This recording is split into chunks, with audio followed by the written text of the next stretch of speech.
Hello. You are on BharatShakti and you're all aware that we have launched a series of special programs to celebrate the 10th year of our existence. Welcome to our new series, Women in Defence, where we speak to those women in uniform who have broken barriers and rewritten history.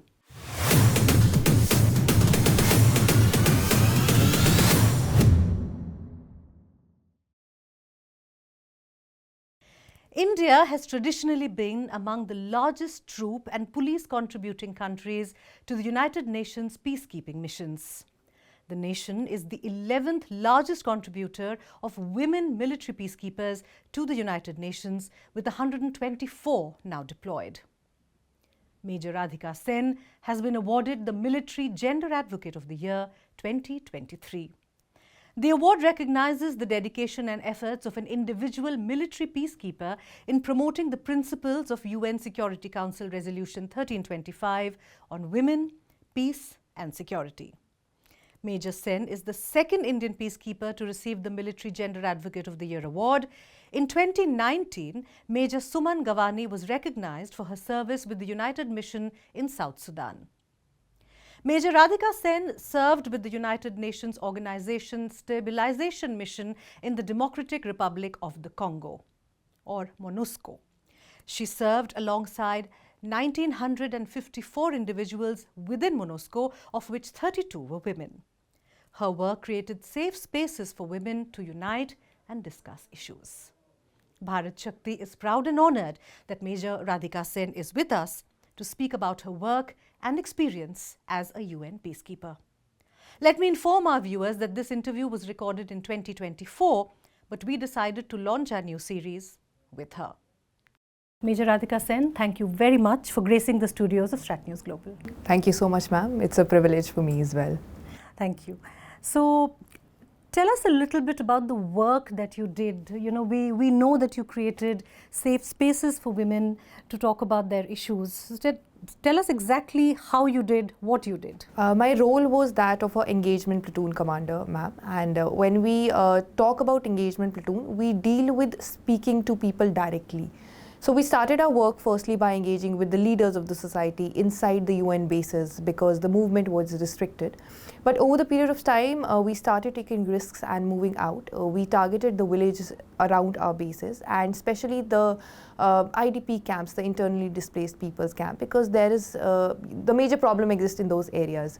So not just the key leaders, we spoke to the local people and tried to get a situational awareness for our contingent commander and incorporating the problems and the concerns of each and everyone in the society.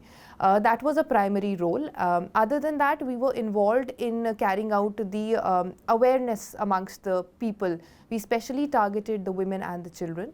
We created awareness with respect to health, with respect to employment, importance of education amongst the women. We also targeted the women groups who can further spread our message in the society, especially with respect to the child care. A lot of violence that happens against them. We need to tell them that yes, this is a violence and they need to speak about it. We conducted a lot of skill development training for the women and children. So there were different angles that we tried to approach and reach out to the people and get to know their concerns. And how many women would you say you have worked with? If you say there would be thousands, because we approach different areas. I was not just working in the area where my contingent worked, but I also get deployed. I got deployed to another Indian battalion which was located in a faraway places. So I worked there as well for almost 15 days. So depending upon the need of the place, we were deployed. I see. Can you give us a little brief on what the situation right now is in the Democratic Republic of Congo? What exactly are the problems? The situation, if I talk about the area where I was deployed, which was the North Kivu and the central sector, the situation have actually deteriorated because of the increased in the armed conflict in the area and with more militant groups operating. However, when we started working there and the militant groups were reduced, things were improving. We could better reach out to the people and better address their concerns. Now people are getting more and more concentrated into the IDP camps, and to fulfill requirement of each and every one is becoming a challenge for all of us. Right. So, the way you talked about, the outreach that you did with all the women and the women's groups, you are essentially an Indian Army officer. So tell me a little bit about how the Indian Army trains women like you when you are deployed on a UN peacekeeping mission. So before any soldier gets deployed for the peacekeeping mission, we undergo a pre-deployment training. For the officers, we go for a 2 weeks training under CUNPK, which is the Center for the United Nations Peacekeeping. In this training, we are told about the different missions that are going all around the world, because it's a altogether course for all the peacekeepers going into different missions. We are taught about how a United Nations organization works, what are the different civil agencies of the United Nations, because we don't work individually, we work with the cooperation of each and every one. Yeah. We are also taught about different aspects that we are supposed to follow while we are in the mission. Like we're taught about the conflict-related sexual violence, the sexual exploitation and abuse that happens. We are taught about the rules of engagement.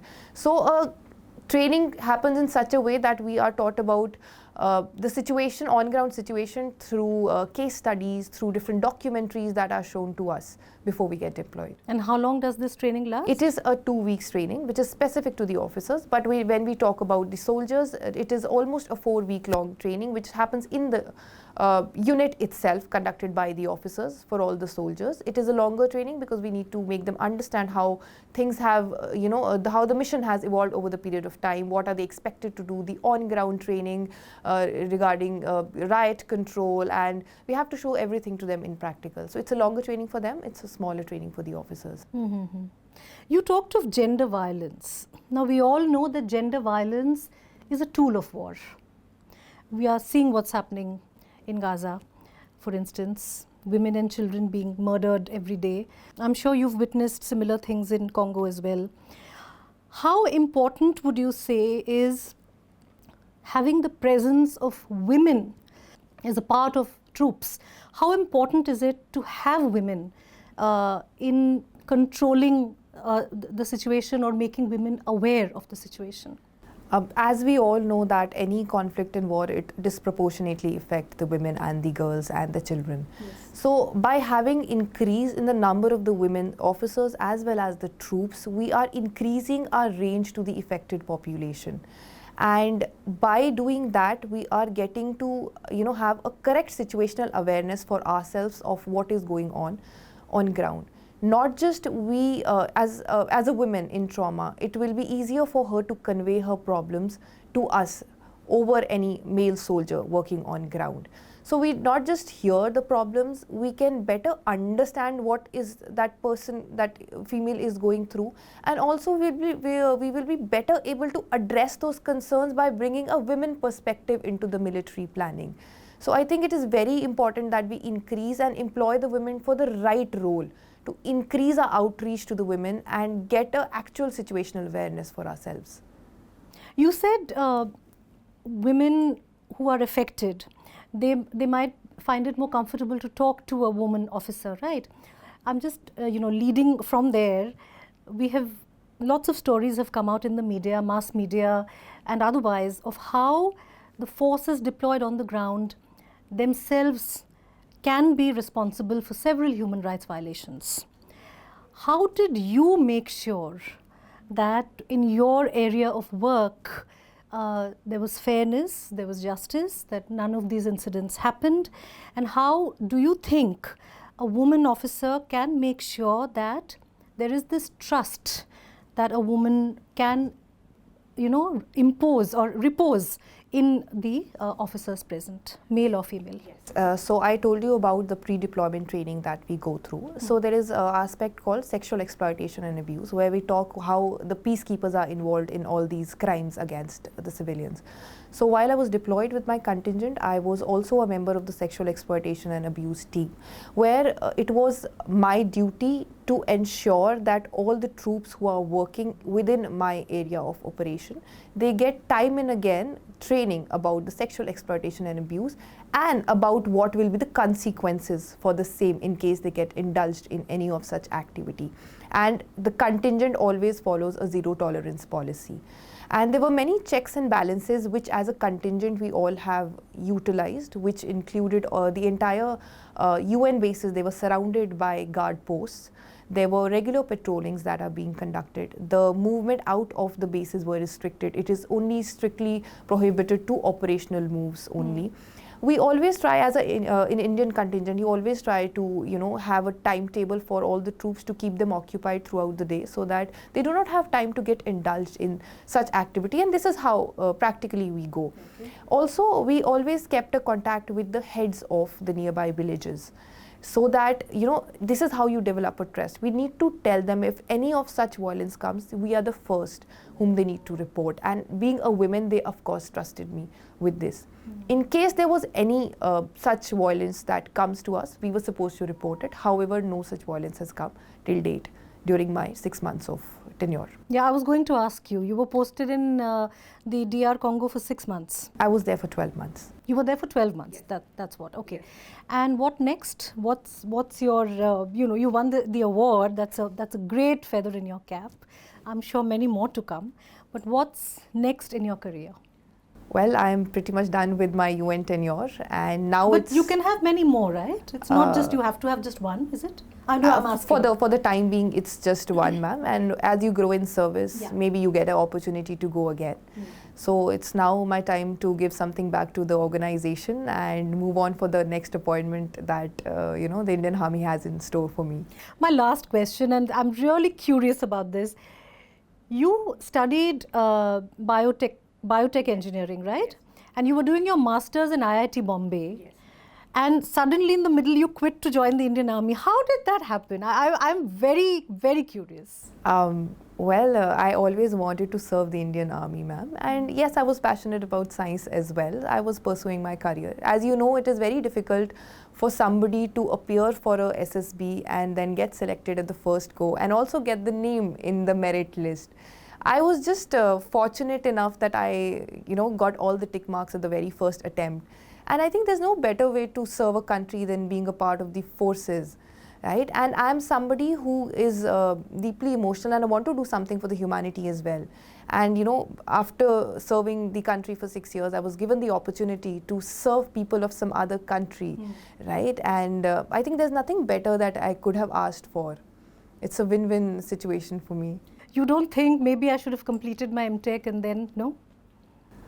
As I said, ma'am, I go how things, come to me. Go with the flow. I just love going with the flow. And I think, yes, it was the right time to, switch from that career, because as soon as I got the opportunity to serve the country, I just jumped onto it. Nice.